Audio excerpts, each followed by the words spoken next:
Cannabis is a phytopharmaceutical plant, meaning that it is a plant which comprises of the herbal sort of species that we use for healing because it provides the THC as well as CBD as well, which is used for joints and pains and inflammation and all sorts of healing within the internal and external parts of the body. When we look at cannabis as a core plant for healing, we're seeing that tremendous studies have shown that cannabis is also helping to heal stress, anxiety, depression. It is used to suppress seizures in epilepsy. It is used for Parkinson diseases. So we can see even in modern society that cannabis has a part to play and is here to stay just because it provides such of a wonderful sort of therapeutic and recreational use in the sense where they're not pushed to the extreme and overboard. So that's one critical aspect that we must bear in mind as we continue to move further within the overall holistic and inclusive cannabis development.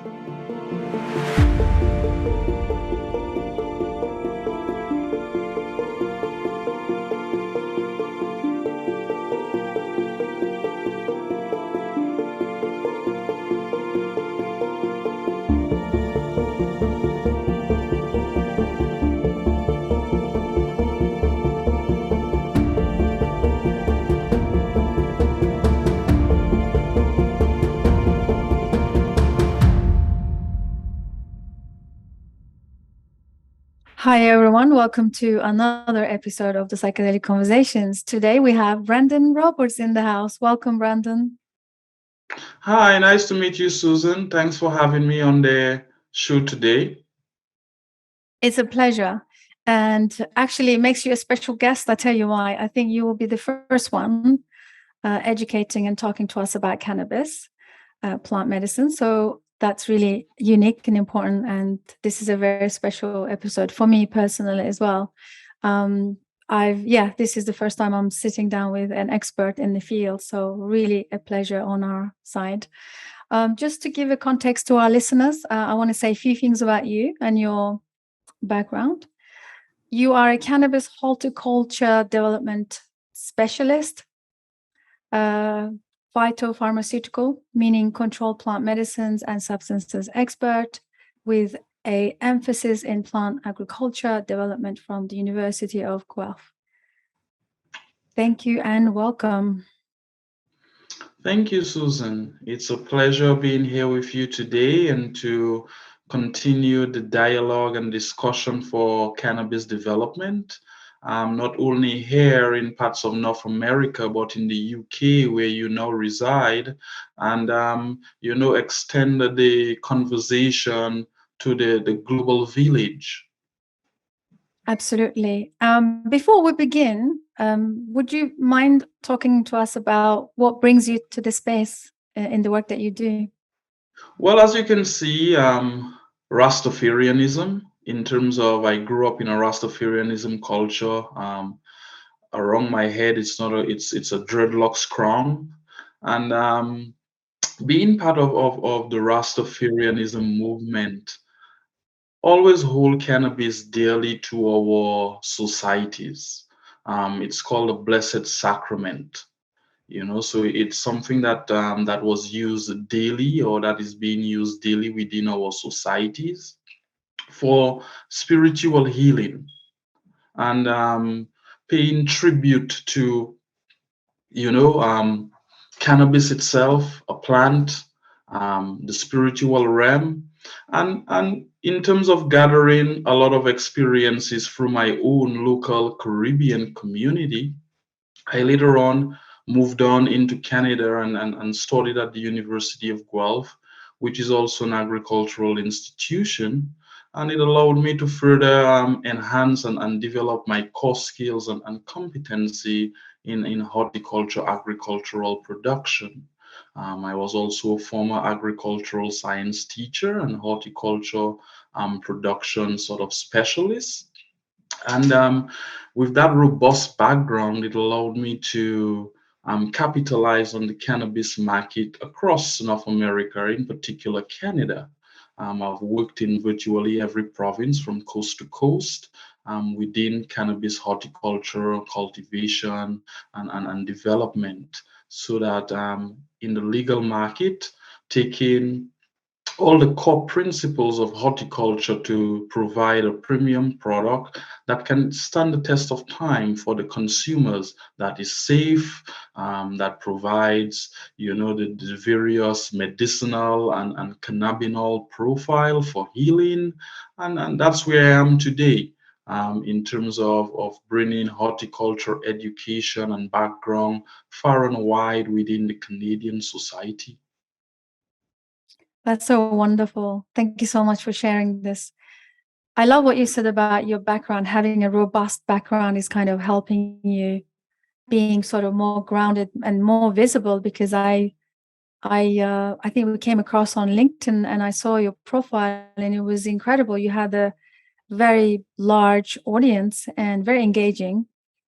And yeah, it was really fascinating to actually meet someone from coming from that robust background, like you said. Um, the reason I'm saying this, I spoke to another guest of ours, and he said sometimes, we need to look at these medicines and the geographical locations and how it was given to the people, and then these people in those uh, geographical locations, they become like the gatekeepers and the carriers of these medicines. So I have a deep respect for the background that you had, the Rastafarianism, and also looking at this plant from a spiritual perspective. I think really for me is more the key than anything that we could do in the Western model of whatever we want to try and do with this medicine. So just for our listeners, in case it is possible that maybe there are people don't know about cannabis. What is it? And if you can maybe talk to us about this plant in for the educational purposes, if that's okay. Well, cannabis is a phytopharmaceutical plant, meaning that it is a plant which comprises of the herbal sort of species that we use for healing, because it provides the THC that everybody likes to use to get that sort of high feeling, as well as CBD as well, which is used for joints and pains and inflammation and all sorts of healing within the internal and external parts of the body. However, when we look at cannabis as a core plant for healing, we're seeing that tremendous studies have shown that cannabis is also helping to heal stress, anxiety, depression. It's been used in ancient China in childbirth. It is used to suppress seizures in epilepsy. It is used for Parkinson diseases. There is exploration even on the roots of the cannabis plant. For example, as a young boy growing up, I could recall that my father used to give me the tea from the male roots of the cannabis plant, and the male roots ended up curing my asthma, so to speak. Um, Up to this day, I don't know what scientific explanation there is in the roots, as the roots is still being explored now that cannabis is legal by many scientific fraternities across the global spectrum. However, there is lots of benefits that can be derived for arthritis and rheumatism, and people who generally reside in the cool countries that may suffer from these sort of illnesses later on in life, in the area of inflammation, in the area of pain management. These are very critical elements that affect cross section of our global society today. And however, if cannabis as a plant possesses all these sort of healing powers, we should take advantage of these plants. Particularly, we have seen over the course of the pandemic, where through the lockdowns, a number of people utilize cannabis. Sales of cannabis skyrocketed, even in Europe, in North America. And this was due to assist people to deal with the um, coping mechanism of being sort of locked down for an extensive period of time. So we can see, even in modern society, that cannabis has a part to play, and is here to stay, just because it provides such a wonderful sort of therapeutic and recreational use, in the sense where individuals can use it, and despite having been locked down, can still gain some form of stability within their livelihoods and their lives, so that they're not pushed to the extreme and overboard. So that's one critical aspect that we must bear in mind as we continue to move further within the overall holistic and inclusive cannabis development. Yeah, it's brilliant. Thank you so much for that. And how do you feel about the cultural appropriation and benefits being amplified in that way? For example, the more we educate it, the more kind of incorporated in the culture, in our lives. Do you see that's kind of the more appropriate way of approaching?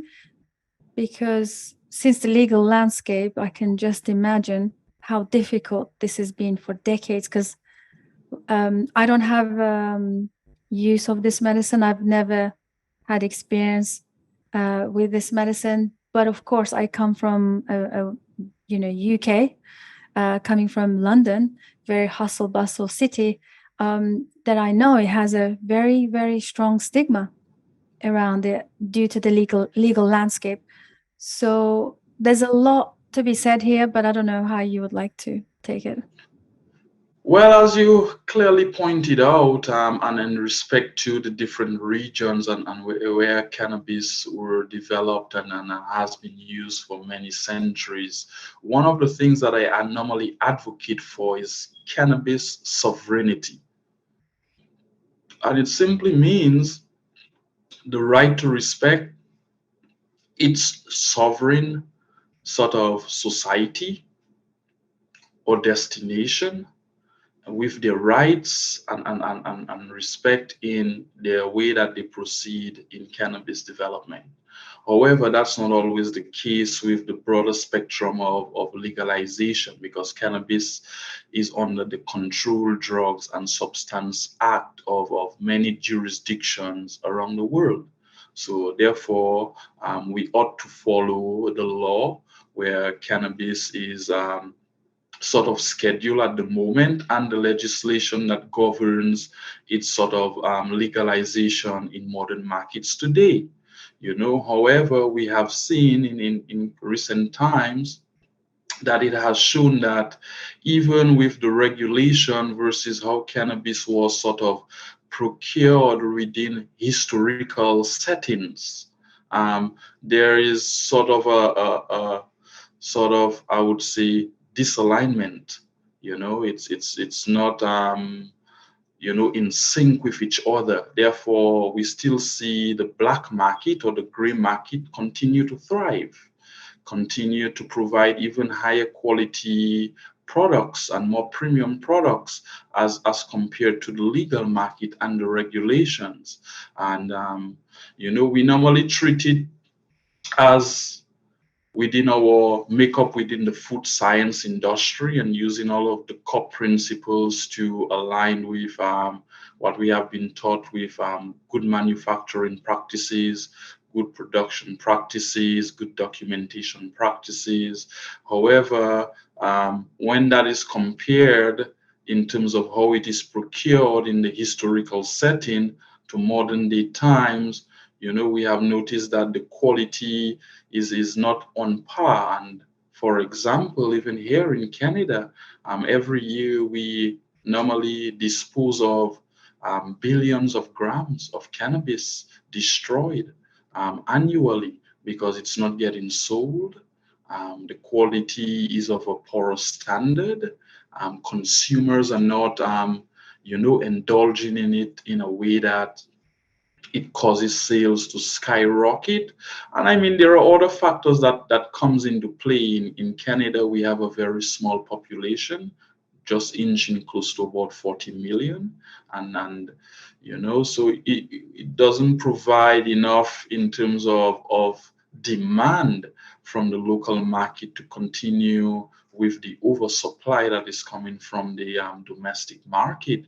But these are all things that, while other nation continues to legalize cannabis, that they keep on the front burner. Even in regards to THC, we saw that THC was highly monetized, and in our societies prehistorically, for example, Rastafarianism, cannabis medicine was not solely based on THC.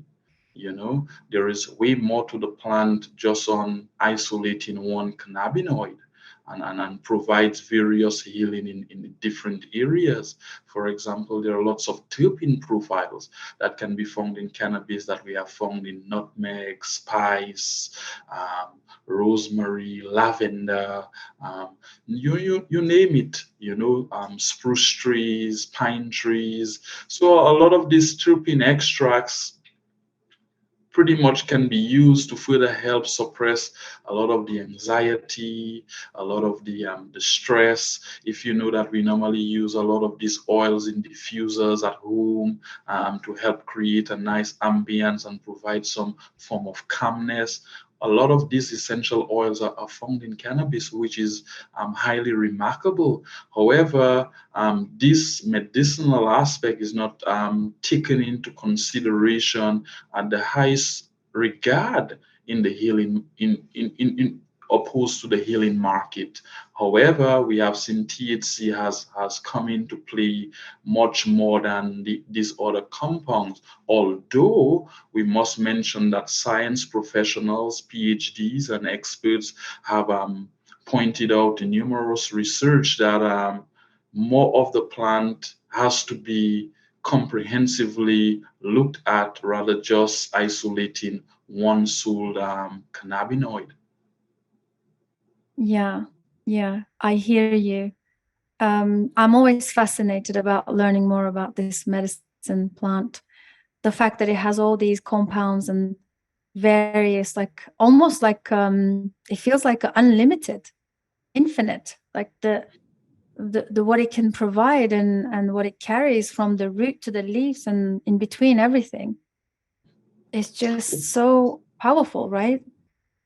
Well, absolutely. The entire plant can be used, and if we think of hemp, which is also a species of the cannabis plant, um, the entire plant, all in the 17th, 1800s, we used to create rope, fiber, textile, um, number of parts. So in creating a holistic and inclusive cannabis development project, um, majority of businesses today should be looking to take advantage of the full plant, harnessing the roots from the leaves to the flower, which possesses the cannabinoids.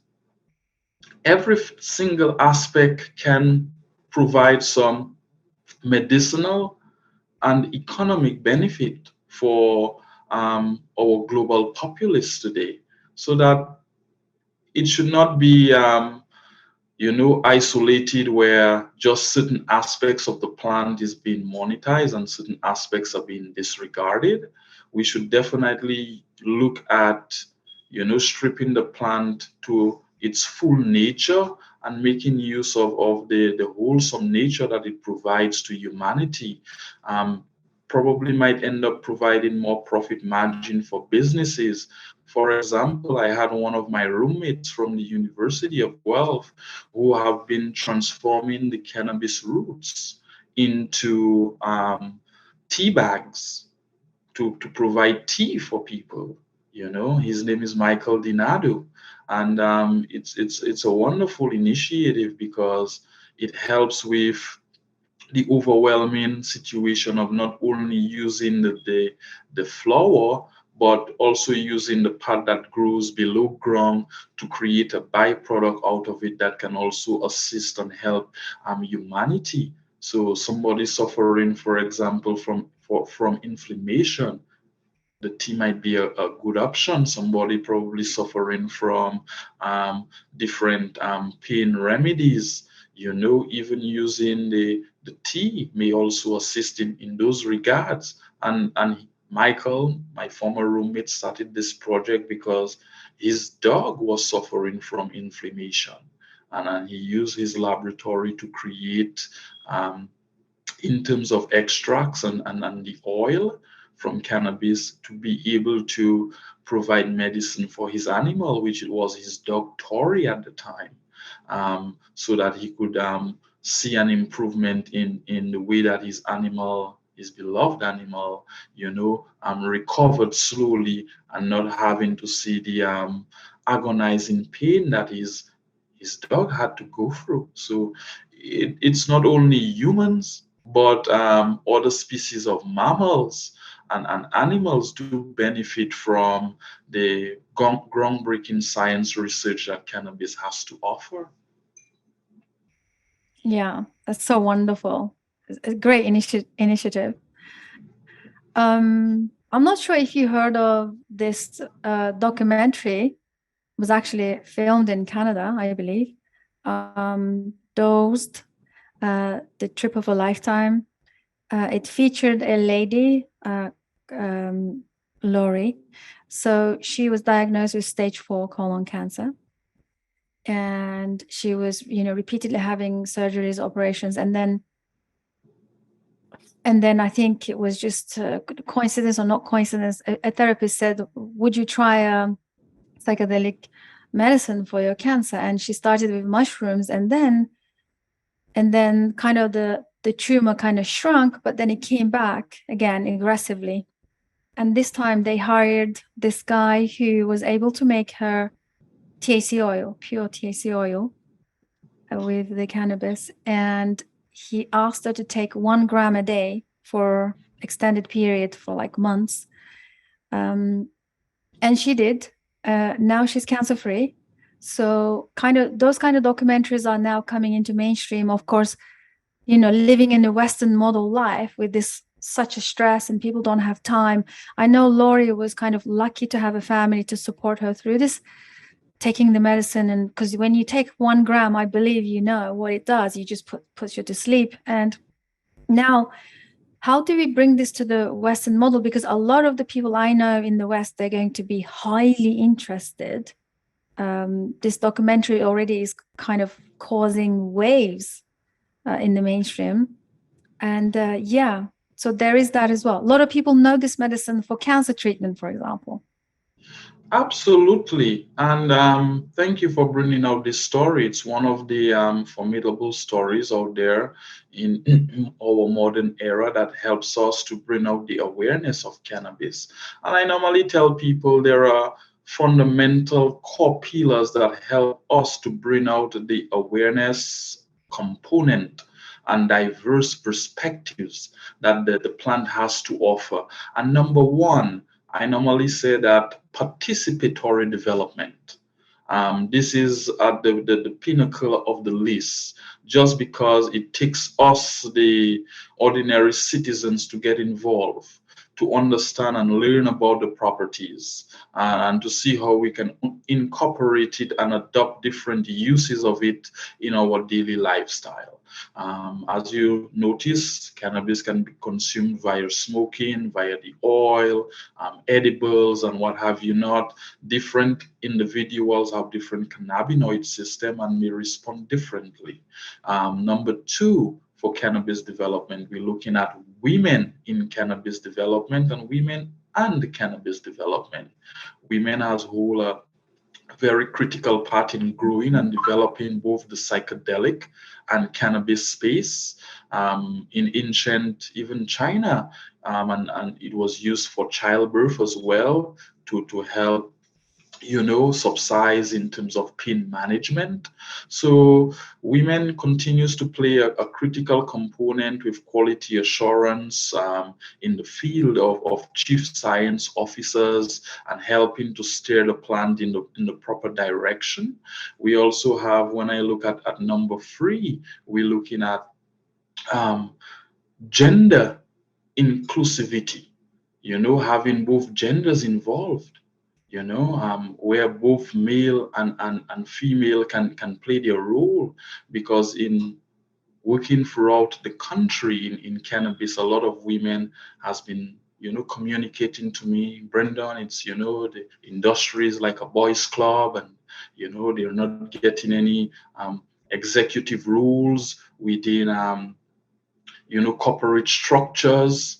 They're also complaining and bring concerns that, even sexual harassment is a problem within the space, and continue to share their voices, where even the wage gap, probably having more experience than their male counterparts, tend to, for the same sort of position, that they're getting paid a lot less. So in terms of bringing gender inclusivity and having a balanced playing field, where women as both as men can help to work together to continue to bring a sort of enlightenment to the plant, would do a world of good. I normally advocate and suggest for a Woman's Day, Cannabis Day within the calendar year, and a Men's Cannabis Day within the calendar year, to sort of break down historical hurdles and barriers to cannabis use.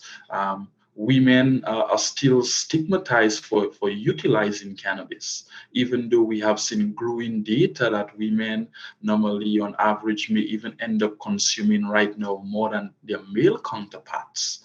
So, it's a lot of balance in looking at the data as we go along. And I believe number four, I tend to look at minority communities, communities that were underrepresented. The Marijuana Act of 1937 within the US, that scheduled cannabis as a Schedule 1 drug, um, tend to be very hard on historic communities like Black and Hispanics and communities of color, where they make up almost 90% of the incarceration at the prison for cannabis related offenses. However, within the industry, they are probably less than 5% represented. In areas like Canada, they're less than 2% represented. So, bringing forth minority communities that were historically underrepresented, so that they can partake within the cannabis culture, does a world of good. Number five, I normally look at seniors and cannabis development. Within our Western societies, we have a growing population of baby boomers. And they all require, in their twilight years, great forms of medicinal care. And cannabis is one of the sort of healers that can assist within that realm, as our graying and aging population comes to play. Although I normally regularly advise that you should always consult with your medical doctor or professional, as cannabis use as a different option, because everybody is different and it may affect everybody differently, but it's still a stepping stone forward. In number six, I tend to look at economic development in the area of cannabis development, which is very critical to help to create and boost within the various economies of not only underrepresented communities, but also affluent communities. Helps to create greater spin-offs, employment, jobs for the youth, jobs for the middle class, to continue to grow the society structure, where you have income streams that can be derived from cannabis development that can help improve lives at the end of the day and benefit society on a whole. And number seven, I tend to look at um, environmental stewardship, because even in the area of developing cannabis itself, we cannot forget the fundamental core values that the environment offer us as humans, as our livelihood on planet Earth. And we should not destroy it, and always be cognizant of the fact that our actions within production can probably negatively impact either our water tables, our rivers, our soils, our atmosphere, and even generating more in terms of carbon, and how can we curtail and control a number of these factors so that we have cannabis production and the industry done in a more sustainable fashion. And we have other optional methods that I bring into the development perspectives, where sometimes I also look at the LGBTQ community that has been historically marginalized as well. And cannabis can also be a key instrument in assisting them, because we know that emotionally, psychologically, they are probably the ones that are higher at risk within our societies as well. And yet still, they are either ostracized, sidelined, or underrepresented where the cannabis development discussion is concerned. And in my philosophy of development and my perspective, I believe that no woman, man, child, or human being should be left behind within the cannabis development. And that's what I stand for. That's so beautiful. Thank you so much. This is so amazing. The inclusivity and the approach is so, it's like a breath of fresh air. And I can understand the foundational grounds you're laying down here to improve the society and the connectedness. It brings me back to like the old saying of one love. It's like it's kind of associated with the medicine. And I can see where we can go with this as the foundation and bringing everyone together. I just want to highlight about the elderly using it for their, quality of life. I think this is great because, at that age, there's a bone density is kind of, losing its strength, and there's lots of chronic ailments and all kinds of stresses for the elderly, especially in the post-COVID world. And sometimes the traditional pharmaceuticals don't help them anymore. I can see where this come in and help them with their quality of life, because I see it with my own parents. They always kind of complain of these, like, I can't lift my arm or my leg or however. And it's very important. It's very critical, from the pets to dogs, because I know so many stories. I have friends who cured their dogs and who helped their dogs manage pain and inflammation. So many stories. Children, I heard stories in the UK, parents with children with like autism or seizure or things like that. They've been treating them, which kind of under the radar, because it's so. What I want to say really is that where are we in the legal system or the legal landscape, and all this conversation that we can have, can it be actualized? How can we actualize, and how do we tackle with the legal landscape? Good question. Well, with the legal landscape came on board to um, decriminalize sort of cultivation of the product and also processing of the product. So you have not only flower, but you can have cannabis now in oils, in tinctures, in beverages, in edibles. But there is still lacking in a broad sort of spectrum to identify all these other key critical components that I mentioned, sort of including like how does senior citizen find a place within the legislation? Like, for example, right now the legislation is sort of monetizing sort of THC, so to speak, which is the trend that we have been seeing in the legal market. But for you can't really tell a senior citizen go and take the highest THC form of cannabis. You know, for if I had to put that in contrast, when we all started drinking sort of probably alcohol, nobody started on the 60% or the 40%. You know, you probably were introduced with a beer or a glass of wine, and from there, after the age of 19 or what is the age of consumption for alcohol within your jurisdiction, it slowly, you know, started increasing until probably you started taking something a little bit stronger after so many years. In the cannabis realm, it's sort of the inverse. You know, they encourage people to go for the highest THC product almost right away, which is normally recommended by a number of bartenders, and that's where the education comes into mainstream. Not only that, but for producers that are producing lower THC with other beneficial properties of the plant that can help treat other illnesses, tends to not be able to get the product out to the shelf or into the market. It's a struggle because most provincial boards, even here in Canada, has a quota.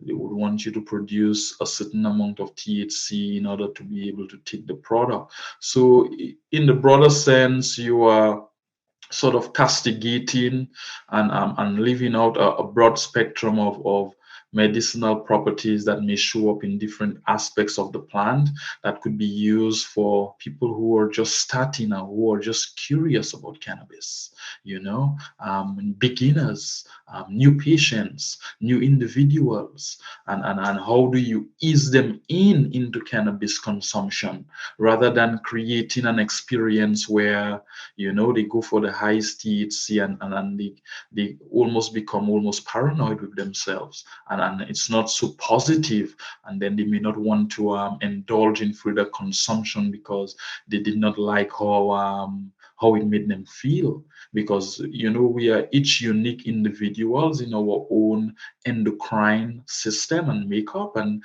you know, the cannabis affects us differently based on our age, based on our health, based on our gender, and all these things in the broader sense has to be taken into a more inclusive, holistic regulatory development affair initiative. And that's where, you know, the work that you're doing in terms of creating the broader sense of the conversation and bringing awareness and enlightenment to people and the legislatures, that they may think twice to consider different perspectives in creating a more wholesome regulatory framework that can benefit all. You know, in the beginning, most countries tend to run with their original draft legislation, and after a number of years probably do a re-evaluation and see where they have fall short, see where that improvements can be made, and work on these areas to create solutions to keep the industry not only alive, but to cater to groups that may have been marginalized, groups that may not have been included, groups that, you know, can really play a pivotal and critical role in the development of cannabis that is not included into the entirety of its discussion. I just love this. Oh my God. This is like so powerful to look at it from this aspect. My personal belief is these conversations are really important, and thank you for acknowledging this. As you're aware of now, there is a psychedelic renaissance that's been emerging for a while now in the last, especially 5 years, and it's getting intensified. And my belief has always been, the more we can educate, the more we can have these conversations, the more we can bring the right context and the right education to the larger society, then we can impact and affect the legislations and the legal landscape. And I Absolutely. believe this, yeah, this is what I'm hearing. The way you're saying is that if we can bring into this and appropriate it in a way that it's part of the holistic life and improving the quality of life, by just educating people or the larger society in this aspect, can actually impact the legal system in the positive way. Absolutely. And that's where forward thinking people, think tanks, people from all walks of life tend to bring forth their pertinent issues to the table. And these issues later on take into consideration to create something that reflects not only the legislation to curtail cannabis, but the will of the people, and respect the rights of the people, and incorporate some of the traditional meaning that cannabis has brought to people. And in future years to come, I'm excited that the industry will take a trend where majority of voices will be heard to make the corrective changes and actions, where all individuals from all walks of life can benefit from the cannabis legislation. And not only that, also help in the area of to redistribute wealth where economic development is concerned. You know, as I spoke earlier on, of underrepresented communities can help to create more stronger alliances, and more economic framework that can benefit these communities in such a positive way. So not only using cannabis as a medicine as well, but also using the positive aspects of it to help generate wealth. Yeah, yeah, totally. And this is wonderful. I have a personal question for you, Brendon. You don't have to answer it, but if you wouldn't mind. So I have a few friends and a really good podcast guests that we have, that they use the cannabis plant to heal trauma. And they believe that in the right setting and appropriation, cannabis is a psychedelic medicine. What are your thoughts on that? I believe I would agree with them. You know, even through my personal experience, cannabis has also assisted me in that regard. You know, coming from a tumultuous background where my mom was murdered, I never went and got any counseling from any counselor, so to speak. Cannabis was my main counselor, and it has allowed me to heal myself when the incident occurred from a tender age of 8. You know, I mean, I started using it as a teenager. I mean, we're a very liberal society when it comes to cannabis, but it has helped me cope with that mechanism along the way, where um, I'm not really looking to find my place in the world. You know, it has opened sort of a new paradigm shift that brings reasoning, that helps with wisdom, that helps with a lot of internal conflict that we may be facing, because it almost settles you when you consume cannabis and cause that creativity to spark. Each individual is different, but for my case, that's what it has allowed. And overcoming that sort of situation where my mom was murdered, my dad was in prison for over 20 years for trafficking cannabis to the French territories. It the plant has allowed me to gain more insights into my own life, and to come peace with my sort of own sort of upbringing and stature. Therefore, I would definitely agree that it assists within traumas. And if you work with spiritual healers, if you work with herbal healers, majority of them would recommend it as a natural source to assist. And then probably if it's a first time opportunity for an individual, I would recommend doing it with under some form of supervision, where the dosing that is probably safe for consumption is provided, and the different sort of risk that associated to the public is completely minimized in that aspect, so that the individual has something that is safe that they can consume, and help with their rebuilding aspect of their lives in regards to traumas, and in regards to overcoming and becoming a new beacon of light and hope for not only for themselves but for others and their families. And for the planet. Exactly. Thank you so much for sharing your story. It's a very powerful one. I really appreciate this because I think our audience listeners can connect to such personal stories. And it kind of gives me the glimpse of like why you're so driven, and there is this inspiration to bring the education to the world. And I can now see why people follow you, and you have a large following and audience, because it's coming from a very sort of direct essence of that true intention, the real authentic intention. So thank you for that. You're most welcome. Well, when it becomes part of your life, it becomes sort of a story to share for the greater good. And from a very early age, I was born into it, so it was part of my life.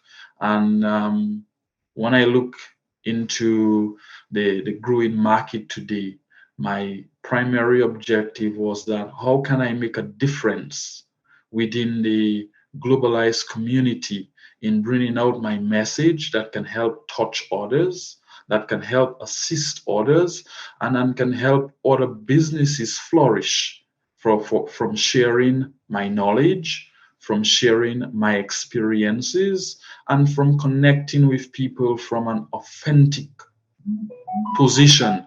It definitely sparks that sort of movement where, as you rightly see, almost like the Renaissance period, that allows people to want to listen, want to see what they can benefit out of the conversation, want to see how they can incorporate small methods into their livelihoods and their present predicaments that can probably help alleviate some of the experiences that they are normally going through. Yeah, absolutely. This is so great. And yeah, it really does inspire me. And that's why I was inspired to connect with you as well. And also, thank you for speaking to the harm reduction aspect of it when you said, make sure, if it's going to be a trauma healing process or some real deep work, make sure that the person facilitating is a really trained and someone who can keep them safe for the greater good. For, like you said, I think we're in the point in timeline of our history that we need to be really careful with the harm reduction, with the rest of the everything we do in this space, and how we navigate and how we move around. And luckily, these friends that I spoke of, highly trained therapists, and they're highly skilled, and they're amazing people that are able to bring this medicine for healing. That's a huge plus for the industry and for the society and planet as a whole, because looking at where cannabis long history has stemmed from, the greater planet and society tend to have a negative perception and a sort of negative stigma where cannabis consumption is concerned. And that's why on our end, both you and myself, we're normally advocating for safe, responsible use. And within those legislative framework, that it provides guidance, And it's very important so that we continue to tear down the hurdles. We continue to break barriers. We continue to advocate for cannabis in a way that it continues to bring forth the good in everyone and the planet without any negative connotation attached to it. For example, to date, we have not had any death related from cannabis in the world, which is Yeah. remarkable. Yeah. Yeah. For sure. For sure. Yeah. Data can dissolve stigma for sure. So we Yeah. definitely want safe, responsible consumption from individuals, and that's why we always advocate. If you're a senior citizen, please advise with your doctor.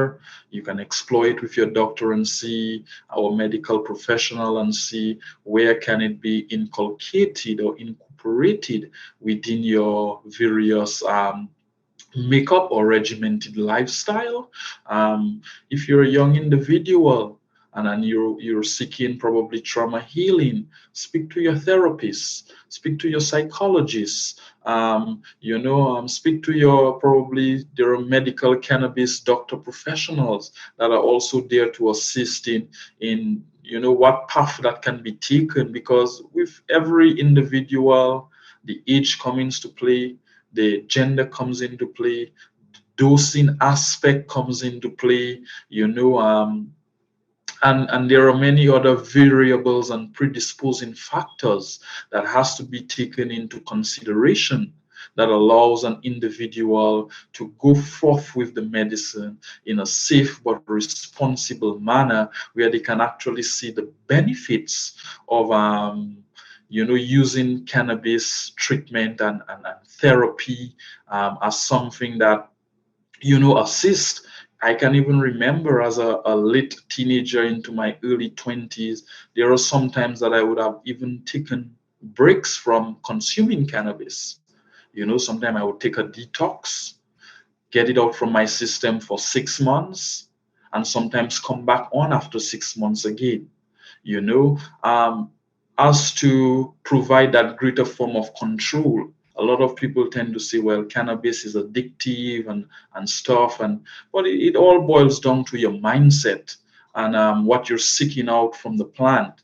Just like any other thing, or probably scheduled drug, it can be abused if done highly excessively, but it's incumbent on us as individuals to help mitigate our own risks, understand how that cannabis make us feel, and then how what consumption is, adequate enough for us, whether it's daily or or weekly or bi-weekly. So it provides different aspects that can be incorporated within our modern society. We have also seen cannabis is now coming out into our cooking, food and nutrition that can assist in various cuisines, and exploring cannabis tourism. That is also another aspect of providing greater form of economic development, because when we look into this society, over 29% of individuals or travelers are seeking cannabis friendly or favorable destinations based on travel destination data. So therefore, majority of individuals looking to say, okay, well, the UK has legalized cannabis. I'm indulging in cannabis. On my vacation, I would like to consume cannabis.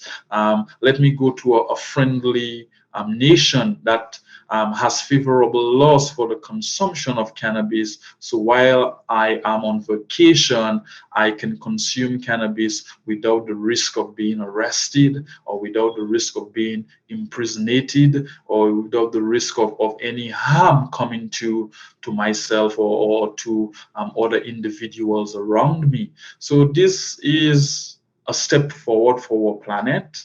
It will continue to grow while the market continues to mature and over time strengthens its position in modern day.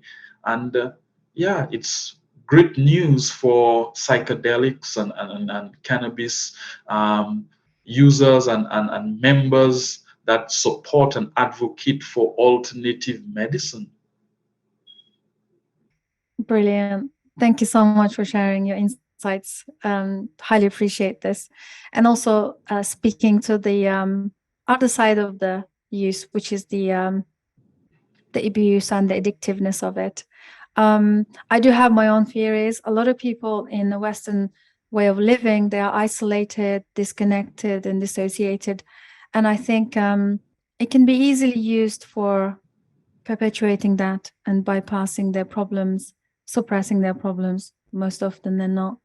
And I understand that in this case, it could be used to cope, but in a more detrimental way, which becomes the addiction and then the abusing, which I understand. But this is a socio-economical issue, not just the medicine issue.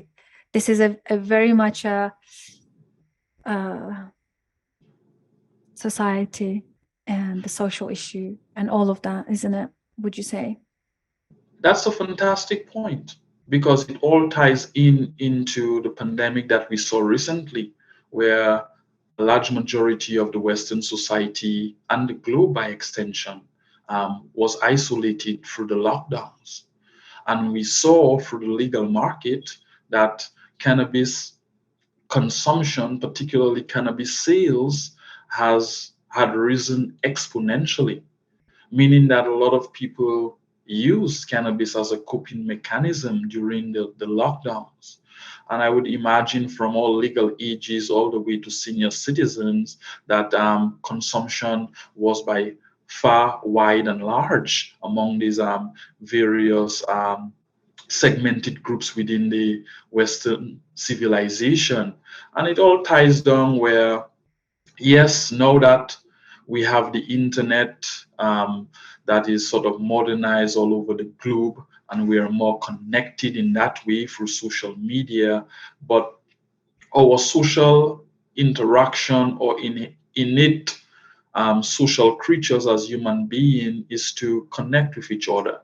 And because we don't have this physical interaction with each other anymore, and we are more isolated, I believe cannabis now comes into play to help soothe that that gap, to help bridge that gaping hole, where even if we can be connected through the internet and not having that physical connection which we crave as human beings and social creatures, that cannabis can help to soften that blow to some degree, um, so that we can all feel, as you say, the depression, the anxiety can be suppressed to a certain level. It may not fully cure the individual, but if it prevents individuals from committing suicide, from going on the higher drugs or harder drugs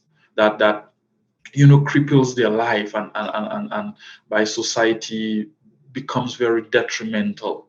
If it can help with greater form of instilling calmness, like for example, when people drink alcohol they can behave rowdy. When people consume cannabis they behave a lot calmly, more quiet, more subdued in the various settings.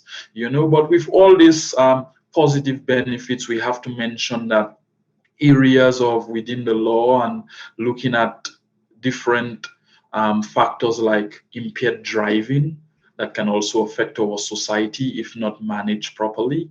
That we don't want to create further chaos and destruction in other areas where we just allow for the open use and consumption without proper legislation and laws that will probably help curtail destructive paths within our societal makeup, but yet still connect us and continue to bring us as one people together under one unified umbrella.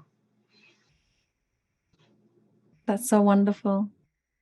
Thank you so much, Brendon. It's been such a pleasure to learn from you, and also be very enlightening conversation. I really appreciate it. As we're coming to end of our conversation, I'd like to ask, what are you working on currently? What are your projects going forward? What are you involved in that you'd like to share with our listeners? Thank you for having me once again on your show, on the podcast, on the live stream. It's been an absolute pleasure to connect with your audience, and I will continue to bring forth and disseminate the information where cannabis development is concerned, because I see you as an ally within the psychedelics and cannabis space, Susan, and would love to continue working along with you to bring forth the information. In regards to what projects that I'm working on right now, I've just created a non-profit organization which has just received charity status from our Canada Revenue Agency to help with the further dissemination dissemination of cannabis education to the various public, and to even offer scholarships for students who are partaking in agriculture and horticulture development, so that to go out there into the wider Canadian society and become a force for good, as a change maker within the psychedelics and cannabis realm. So within the upcoming months, and I will definitely probably reach out to you once the everything is fully developed, so that we can continue to disseminate the information where we offer learning channels and programs to people all over the world, where they can tap into and learn about the benefits of cannabis, and learn about the different pillars and structures that is going to help with the positive developmental aspect of cannabis within our societies. And I believe this is information that should be at the forefront and openly accessible to individuals from all walks of lives and businesses, to further help with moving cannabis forward and propelling cannabis development into the right direction, and a plethora of diverse perspectives that will help to shape the changing landscape of the cannabis development within our societal models.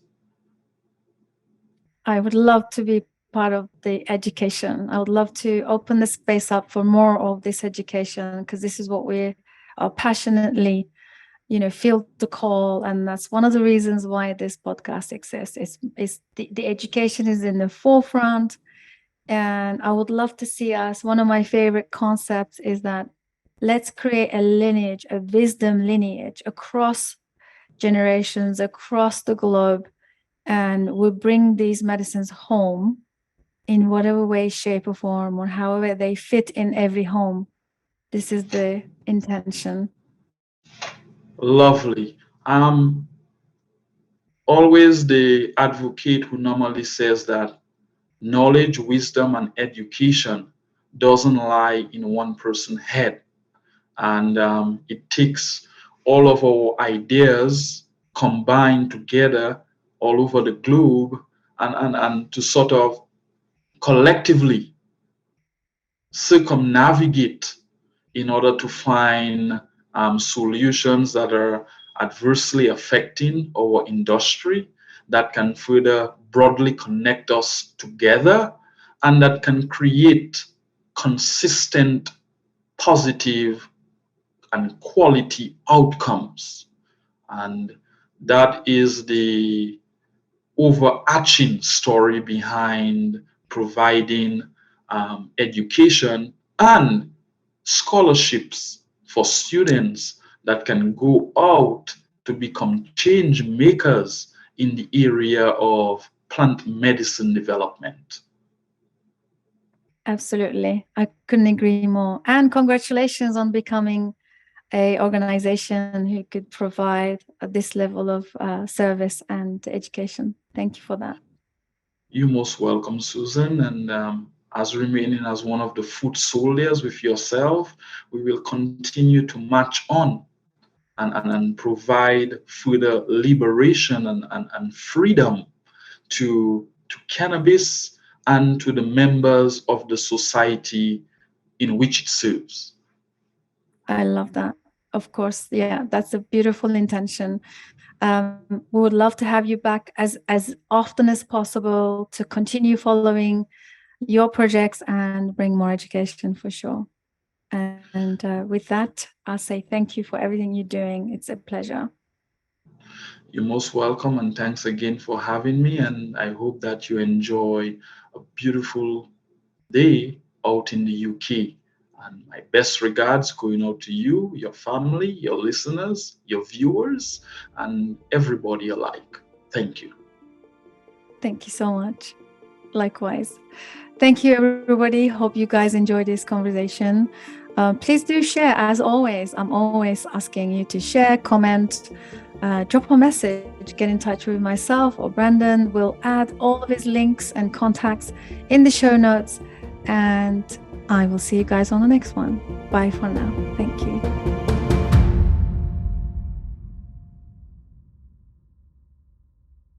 Thank you so much for joining us. Psychedelic Conversations podcast is designed to educate, inform, and expand awareness. For more information, please head over to psychedelicconversations.com. You can also share with your friends or leave a review so that we can reach more people. You can also join us in our private Facebook group to keep the conversation going.